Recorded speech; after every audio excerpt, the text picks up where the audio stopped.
Hello guys, how are you? Hope you are doing well in your life. आज जैसे ही mood किया थोड़ा सा बात करने का, जो कि रिसेंट एक केस हुआ है वेनेजुएला, जो साउथ अमेरिकन कंट्रीज है, यहाँ के प्रेसिडेंट थे निकोलस मोदुरो, जिनको किडनैप कर लिया गया बाय यूएस फोर्सेस। तो अपने कंट्री से तो उतना कोई लेना देना नहीं है, लेकिन एज ए डेमोक्रेटिक कंट्री हम लोग इस पे चर्चा कर सकते हैं कि क्या ये आने वाले टाइम में और देशों के लिए भी कुछ सीखने जैसा है। तो हाँ है, ऐसा ये पहला केस है जिसमें ऐसे एक प्रेसिडेंट को ही दूसरी कंट्री से उठा लिया जाता है और उसका ट्रायल कर दिया जाता है यूएस के अंदर, जो कि अभी होने वाला है।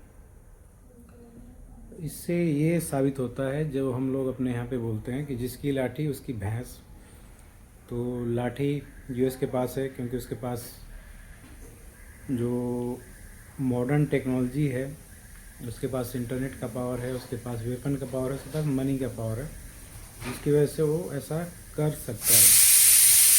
हमारे यहाँ पे रिलीजन में हमेशा यही सिखाया गया कि आप जियो और जीने दो, किसी के साथ अत्याचार नहीं कर सकते। लेकिन अमेरिकन हिपोक्रेसी या वेस्टर्न हिपोक्रेसी ऐसी है कि वहाँ पे इसको सही साबित किया जाता है। वो प्रोपेगेंडा कर सकते हैं, प्रोपेगेंडा करके ऐसे दिखा सकते हैं दुनिया को, उनके मीडिया, उनके सोशल मीडिया सारे उनके हैं। तो ऐसा वो पूरी दुनिया को दिखाते हैं कि हम जो कर रहे हैं वो सही कर रहे हैं, और जो वो करते हैं उनका उसमें इंटरेस्ट होता है, और कहीं ना कहीं उन चीज़ों को करते हैं जिससे खाली उनका खुद का लाभ हो। वो डेमोक्रेसी का नाम देते हैं, हमेशा वो हिपोक्रेसी है, उनकी हिपोक्रेसी है। अगर आप बहुत डिटेल में इंटरनल जाके इन चीज़ों को अगर समझते हो, जानते हो, पॉलिटिक्स के बारे में, पॉलिटिकल साइंस के बारे में, तो आप समझ पाओगे। वो खाली अपना हित चाहते हैं किसी के साथ। आज जो जितनी वेस्टर्न कंट्रीज हैं, यूएस है, कभी हमारे अगेंस्ट रहे हैं हमेशा। यूएसएसआर जो कि रसिया आज के टाइम में है, हमेशा हमारे साथ में रहा। उसका भी अपना हित था, वेपन वगैरह हमें सप्लाई दिया, लेकिन हमें बहुत सारे संकटों से उसने उबारा भी। बगल में है चाइना, जो कि आज जो भी एक पावरफुल कंट्री है, इकोनॉमिकल और मिलिट्री से भी। तो शायद यूएस यहाँ पे एशिया में उतना हेकड़ी न दिखाए, क्योंकि उसको भी कोई टक्कर देने के लिए यहाँ पे है। और शायद यूएस डरता भी है कि रसिया, चाइना और इंडिया अगर एक साथ होते हैं, जो कि ऑलरेडी ब्रिक्स में मेंबर्स हैं साथ में, लेकिन अगर एक साथ मिलिट्री पावर के तौर पे अगर सामने आते हैं यूएस और यूरोप के सामने, तो एक बहुत बड़ा विध्वंस ला सकता है, डिसास्टर पूरे वर्ल्ड के लिए। उनको भी कहीं ना कहीं डर है। लेकिन जो ये वेनेजुएला का जो केस हुआ है, उसमें काफ़ी जो ह्यूमन राइट्स है, या एक सॉवरेन कंट्री होती है, जो संप्रभु कंट्री होती है, उसके ऊपर ऐसा करना, ये बहुत बड़ा गलत मैसेज गया है, जो कि आने वाले फ्यूचर में सारा जो समीकरण है, इक्वेशन है वर्ल्ड वाइड, वो चेंज करेगा। जैसे एक केस अपने सामने है चाइना और ताइवान का, जो कि कॉन्फ्लिक्ट जोन में जा चुके हैं।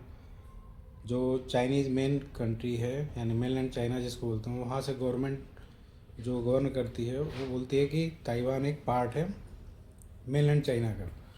जो में ताइवान के लोग हैं बोलते हैं कि हम एक इंडिपेंडेंट कंट्री है, क्योंकि हम अलग है, हमारा सिस्टम अलग है, हमें कम्युनिस्ट पार्टी से कोई लगाव नहीं रखना। लेकिन चाइना जो कि बड़ा कंट्री है, बहुत पावरफुल है, तो ताइवान कितने दिन बचेगा?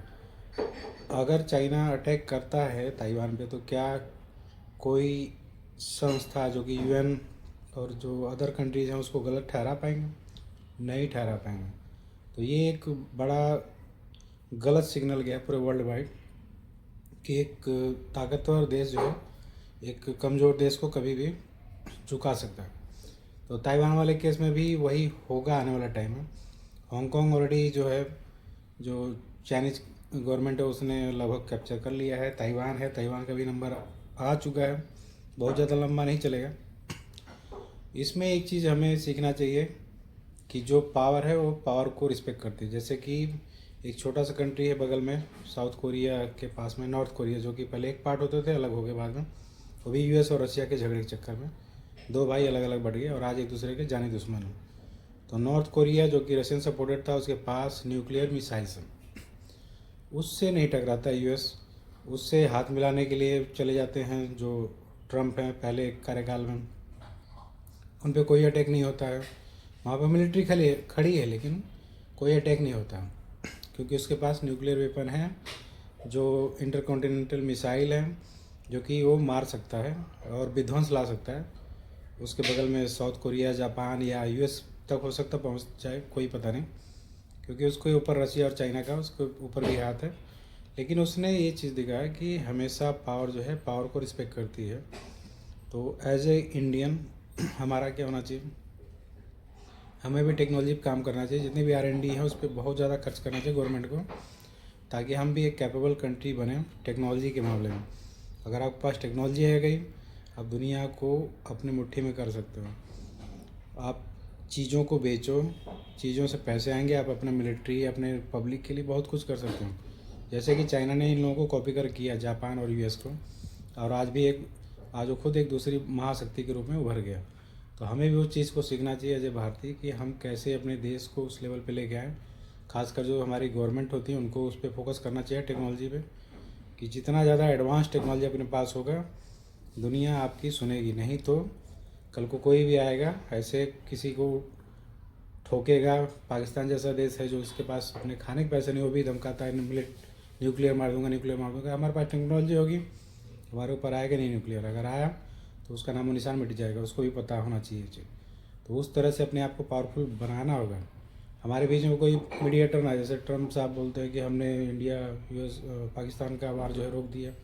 अरे हमें चाहिए ही नहीं कोई, हमें उस तरह से अपने आप को बनाना है, इतना स्ट्रॉन्ग कि कोई एक बार लोहा लेने से एक बार सोचे कि हम एज ए कंट्री अगर इससे भिड़ रहे हैं तो हमारा खात्मा कर देगा। जैसे इजराइल है, अपने पास में जितने भी कंट्रीज हैं सबको शांत कर देता है। हर 10 साल में एक बार ऐसे मारता है कि 10 साल 20 साल तक कोई नस्लें उसके ऊपर फिर आँख उठा के नहीं देखती है। तो इस तरह से अपने आप को बनाना होगा एज इंडियन। तो बस यही मैसेज था कि जो पावरफुल होता है वही पावरफुल लोगों का रिस्पेक्ट करता है। अगर आपके पास पावर नहीं है तो आप खत्म। जय हिंद, जय भारत।